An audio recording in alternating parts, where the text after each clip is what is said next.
مفتی طارق مسعود صاحب حفظہ اللہ تعالی سے متعلق جو دیوبندی مکتب سے تعلق رکھتے ہیں، ہمارا ان سے علمی اختلاف اپنی جگہ، لیکن اس وقت حقیقت بات ہے کہ ان کی لائف رسک کے اوپر ہے،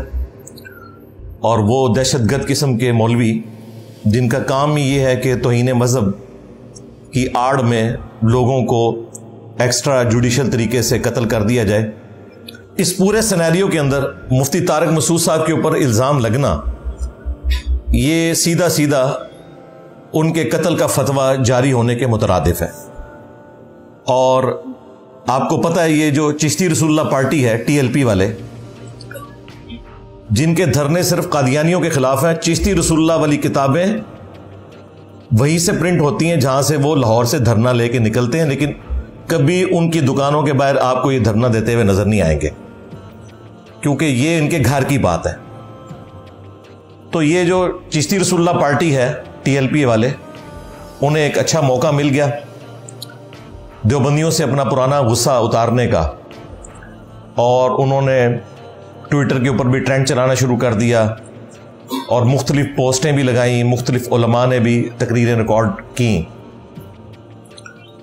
اب وہ خطرناک بات بھی آپ یاد رکھیے گا کہ ان کے نزدیک تو توبہ قبول ہی نہیں ہے جب تک کہ بندے کو مار نہ دیا جائے۔ تو یہ توبہ یا رجوع ریکارڈ کروانا یہ ان مسلمانوں کے لیے جو قرآن و سنت کے ماننے والے ہیں۔ جو بابوں کے ماننے والے ہیں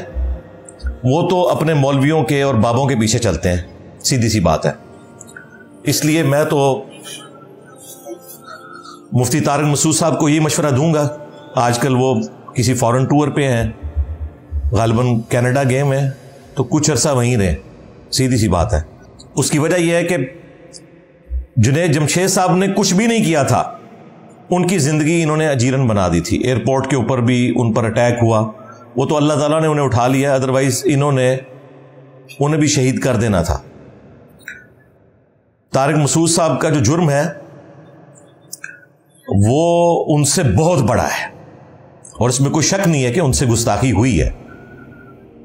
ہمارا موقف یہ ہے کہ انجانے میں ہوئی، سبقت لسانی ہے، سلپ آف ٹنگ ہے، اور جب ان کی توجہ دلائی گئی تو انہوں نے معذرت بھی ریکارڈ کروا دی۔ اس میں انہوں نے کہا میں رجوع کرتا ہوں، اگرچہ وہ رجوع ہمارے علماء کو ایکسیپٹیبل نہیں ہے، کیونکہ ان کا موقف یہ ہے کہ غیر مشروط معافی مانگنی چاہیے، اگر مگر کے ذریعے نہیں۔ تو میرے خیال ہے مفتی صاحب کو اس قسم کی بھی ایک معافی ویڈیو میں ریکارڈ کروا دینی چاہیے، ادروائز انہوں نے پیچھے نہیں ہٹنا۔ ویسے تو چانس ہے کہ ابھی بھی پیچھے نہ ہٹیں، لیکن جب ان کی منہ بولی آپ خواہش پوری کر دیں گے تو پھر ان کے پاس کوئی اخلاقی جواز نہیں رہے گا۔ بہرحال اب پوری زندگی ان کی اس اعتبار سے تو ونریبل ہے، کیونکہ جو لوگ دہشت گرد مولویوں کے تربیت یافتہ ہیں وہ تو ان کی طاق میں رہیں گے، کیونکہ انہوں نے جنت میں پہنچنے کے لیے آسان ذریعہ اسی کو بنانا ہے، اور کوئی نیکی کا کام انہوں نے کیا یا نہیں کیا، اپنے زوم میں انہوں نے یہ نیکی کا کام کر کے جنت کمانی ہے۔ تو طارق مسعود صاحب کے لیے میری ریکویسٹ یہی ہے کہ ایک تو 2-3 مہینے کے لیے بھی جہاں ہیں دوسرے ملک میں وہیں رہیں۔ نمبر 2، غیر مشروط معافی کی ایک ویڈیو اپلوڈ کریں، کیونکہ ان کے اپنے مکتب فکر کے بھی بڑے بڑے علماء انہیں کنڈیم کر رہے ہیں، اتنے سخت انداز میں نہیں، لیکن بہرحال انہوں نے یہ مانا ہے کہ یہ گستاخی ہوئی ہے۔ رہے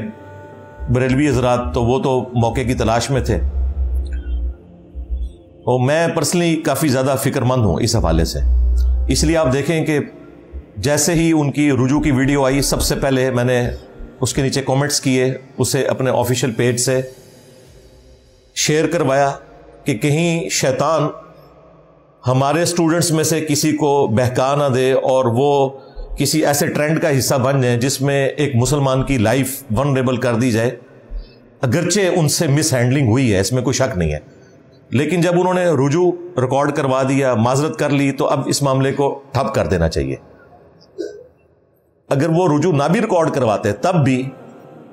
ہم نے اس قسم کی کوئی حرکت نہیں کرنی کہ کسی کے قتل کے اوپر ابھارا جائے یا اس کے اوپر اس قسم کا الزام لگایا جائے کہ اس کی زندگی، اس کی فیملی کی زندگی مشکل ہو جائے۔